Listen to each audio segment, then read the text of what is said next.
الحمد لله رب العالمين والصلاة والسلام على أشرف الأنبياء والمرسلين أما بعد فأعوذ بالله من الشيطان الرجيم بسم الله الرحمن الرحيم وكونوا مع الصادقين صدق الله مولانا العظيم اللهم صل على سيدنا ومولانا محمد وعلى آل سيدنا ومولانا محمد وبارك وسلم وصل عليه نہایتی واجب الاحترام صدر محفل استاذ العلماء نمونہ اسلاف حضرت علامہ مولانا محمد بخش ہزاروی صاحب دامت برکاتہم العالیہ، دیگر علماء کرام، میرے بزرگوں، عزیز ساتھیوں، السلام علیکم ورحمۃ اللہ وبرکاتہ۔ آج کی اس خوبصورت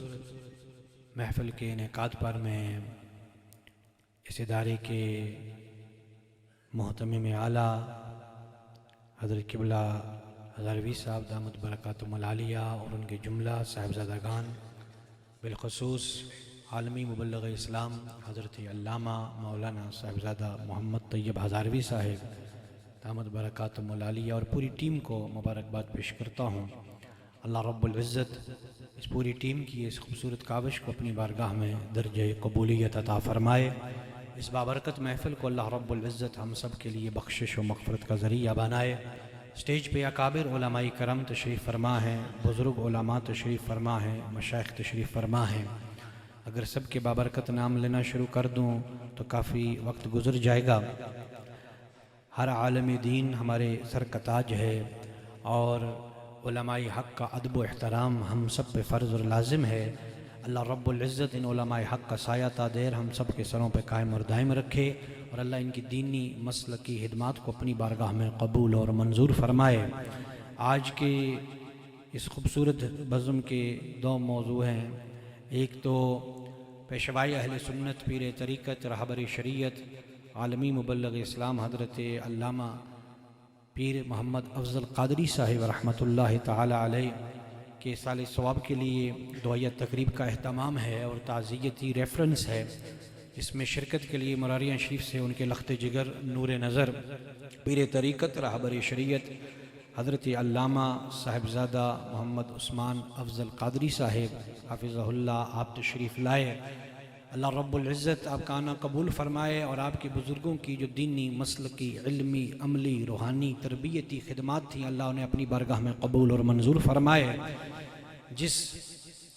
خوبصورتی کے ساتھ وہ دین کا کام کر کے گئے، مسلک کا کام کر کے گئے اور بہادری کے ساتھ جو کام کیا، اللہ رب العزت ان کے صاحبزادگان کو اور ہم سب کو اس پر عمل کی اور اس نقش قدم پر چلنے کی توفیق عطا فرمائے۔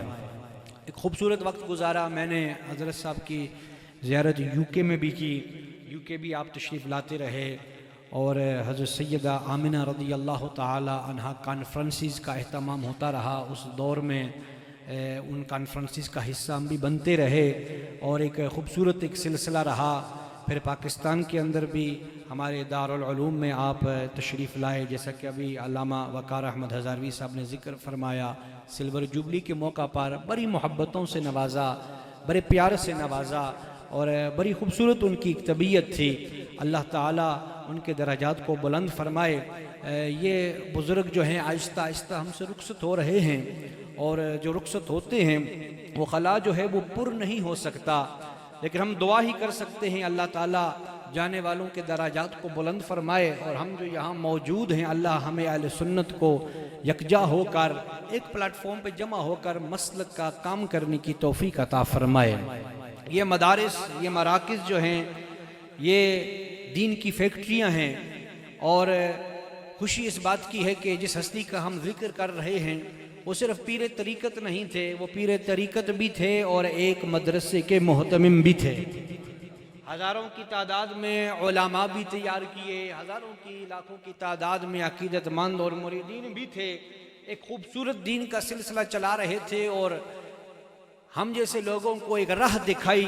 کہ دین کا کام اگر کرنا ہے تو اس طرح کرنا ہے، اس انداز میں کرنا ہے، شریعت کی راہ پہ بھی چلنا ہے اور طریقت کی راہ پہ بھی چلنا ہے۔ حضور نصیر ملت نے ویسے بڑی پیاری بات فرمائی، حضور نصیر ملت نے فرمایا کہ تشریع شریعت و طریقت یہ ہے، تشریع شریعت و طریقت یہ ہے، اقطاب و اولیاء کی سنت یہ ہے، تعلیم رسول پر چلنا چلانا سجادہ نشینی کی حقیقت یہ ہے۔ جن کو میری بات سمجھ آئی ہے وہ کہہ دیں سبحان اللہ۔ ویسے یہ تقریر کا ماحول نہیں اور نہ جلسے کا ماحول ہے، تعزیتی ریفرنس ہے، اسباق کے افتتاحی تقریب ہے، لیکن اگر کوئی بات پسند آ جائے تو کہہ دیں سبحان اللہ۔ حضور نصیر ملت نے فرمایا تشریع شریعت و طریقت یہ ہے، اقطاب و اولیاء کی سنت یہ ہے، تعلیم رسول پر چلنا چلانا سجادہ نشینی کی حقیقت یہ ہے۔ سجادہ نشینی کی حقیقت یہ ہے۔ خوشی کی بات یہ ہے کہ یہاں سٹیج کے اوپر ایسے علماء اور مشائخ تشریف فرما ہیں جو اس پر عمل کر رہے ہیں، وہ عالم دین بھی ہیں اور پیر طریقت بھی ہیں اور مدرسے کے محتمم بھی ہیں۔ اگر ہم بھیرا کی دھرتی پہ دیکھیں تو ہمیں حضرت قبلہ پیر محمد طیب الرحمان صاحب نظر آتے ہیں، آگے ہری پور کی دھرتی پہ دیکھیں تو ہمیں پیر شفیق الرحمان صاحب نظر آتے ہیں، دیگر بھی اکابر علماء اور مشائخ یہاں پر تشریف فرما ہیں جو عالم دین بھی ہیں اور پیر طریقت بھی ہیں اور اپنی اپنی توفیق اور ہمت کے مطابق مدرسے کا دین کا کام بھی کر رہے ہیں۔ اللہ رب العزت سب کی دینی مسلکی خدمات کو قبول اور منظور فرمائے۔ وَكُونُوا مَعَ الصَّادِقِينَ، اللہ کا قرآن اعلان فرماتا ہے کہ سچوں کے ساتھ ہو جاؤ۔ بزرگ فرماتے ہیں یہاں سچوں سے مراد کیا ہے؟ بزرگ فرماتے ہیں کہ سچوں سے مراد وہ عالم ہے جو باعمل ہے، وہ عالم دین جو باعمل ہے، علم رکھتا ہے اور اس علم کا عامل بھی ہے، وہ باعمل بھی ہے، تقوی کا چراغ دل میں روشن ہے۔ بزرگ فرماتے ہیں وَقُونُوا مَعَ الصَّادِقِينَ، یہاں صادقین سے مراد وہ احباب ہیں، مطلب علماء حق ہیں، علماء حق جو علم شریعت رکھتے ہیں پھر اس پر عمل کرتے ہیں، جنہوں کے اندر تقوی کا چراغ روشن ہے۔ فقیر کہتا ہے کہ اہل علم کی مجلس میں جا کر بیٹھا کرو، اہل علم کی ایسے لوگوں کی مجلس میں جا کر بیٹھا کرو جو علم رکھتے ہیں اور اس علم پر عامل بھی ہیں، بل علم کے ساتھ ساتھ وہ عمل کرنے والے ہیں، ایسے لوگوں کی مجلس میں جا کر بیٹھا کرو۔ کیوں؟ فرمایا جس طرح موسلادھار بارش سے مردہ زمین زندہ ہو جاتی ہے، جب ہم باعمل لوگوں کی اہل علم لوگ، اہل علم وہ اہل علم جو باعمل ہیں ان کی مجلس میں جا کر بیٹھیں گے تو ان کی علم کی روشنی سے ہمارے دلوں کی مردہ زمین جو ہے وہ زندہ ہو جائے گی، ان کی علم کی روشنی سے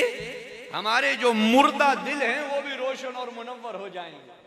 ہمارے مردہ دل جو ہیں وہ آباد ہو جائیں گے، وہ روشن اور منور ہو جائیں گے۔ تو سامعین حضرات، یہ ہمیں چاہیے کہ ہم ایسے احباب کی مجلسوں میں بیٹھیں جن کا تعلق رب کے ساتھ ہے،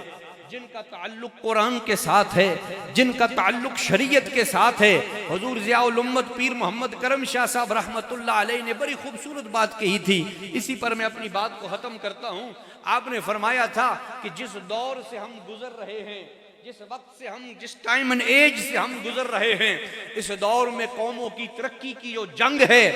وہ میدان جنگ میں تیر نیزوں اور تلواروں سے نہیں لڑی جاتی، بلکہ جس دور سے ہم گزر رہے ہیں اس دور میں قوموں کی ترقی کی جنگ جو ہے وہ جامعات اور مدارس میں تعلیم و تربیت کے ذریعے لڑی جاتی ہے۔ قوموں کی ترقی کی جنگ جو ہے وہ علم کے ذریعے لڑی جاتی ہے، وہ قومیں جو علم سے وابستہ ہو جاتی ہیں، تعلیم و تربیت سے وابستہ ہو جاتی ہیں، وہ قومیں عروج کی طرف بڑھتی ہیں، اور وہ قومیں جو تعلیم و تربیت سے دور ہو جاتی ہیں، علم سے دور ہو جاتی ہیں، اہل علم سے دور ہو جاتی ہیں، وہ قومیں تباہ و برباد ہو جاتی ہیں، ذلت اور رسوائی ان کا مقدر بن جاتی ہیں۔ تو ماشاءاللہ یہ ایک خوبصورت جامعہ کنز الایمان جو جس کی بنیاد رکھنے والے استاذ العلماء حضرت علامہ مولانا محمد بخش ہزاروی صاحب حافظہ اللہ، اور پھر جو انتھک محنت کے ساتھ اس جامعہ کو چلا رہے ہیں، اس کی ضروریات کو پورا کر رہے ہیں، اس کے لوازمات کو پورا کر رہے ہیں، وہ تعمیری ہوں، وہ اساتذہ کی تنخواہوں کے حوالے سے ہو، وہ بچوں کے لنگر کے حوالے سے ہو، دیگر جتنی بھی معاملات ہیں، خطیب اہل سنت عالمی مبلغ اسلام حضرت علامہ صاحبزادہ محمد طیب ہزاروی صاحب، میں ان کو مبارکباد پیش کرتا ہوں کہ حالانکہ خطیب آدمی کے لیے اس قدر محنت کرنا بڑا مشکل ہوتا ہے، کیونکہ یہ مدرسے چلانا، ان کے نظام کو آگے بڑھانا یہ بڑی کٹھن راہ ہے، بڑی مشکل راہ ہے، علماء جانتے ہیں، اور خطیب آدمی کے لیے یہ بڑا مشکل کام ہوتا ہے، لیکن میں سمجھتا ہوں کہ یہ ان کے بزرگوں کی کرامت ہے کہ خطیب بھی لاجواب اور بے مثال ہیں، اور ناظم اعلیٰ بھی بڑے خوبصورت لاجواب اور بے مثال ہیں، بڑے خوبصورت انداز میں لوگوں کے دلوں کو بھی گرماتے ہیں، ایمان کے چراغ کو بھی روشن کرتے ہیں، اور ساتھ ہی ساتھ یہ جو ادارہ ہے اس ادارے کے لوازمات کو بھی بڑے خوبصورت انداز میں یہ پورا کر رہے ہیں۔ اللہ تعالیٰ ان کی ان خوبصورت کاوشوں کو اپنی بارگاہ میں قبول اور منظور فرمائے۔ اللہ ہم سب کو دین والوں سے وابستہ رہنے کی توفیق عطا فرمائے۔ ان علماء حق کا سایہ اللہ قادر اہل سنت والجماعت پر قائم اور دائم رکھے۔ اسی پر میں آپ سے اجازت چاہوں گا۔ اللہ میری آپ کی حاضری کو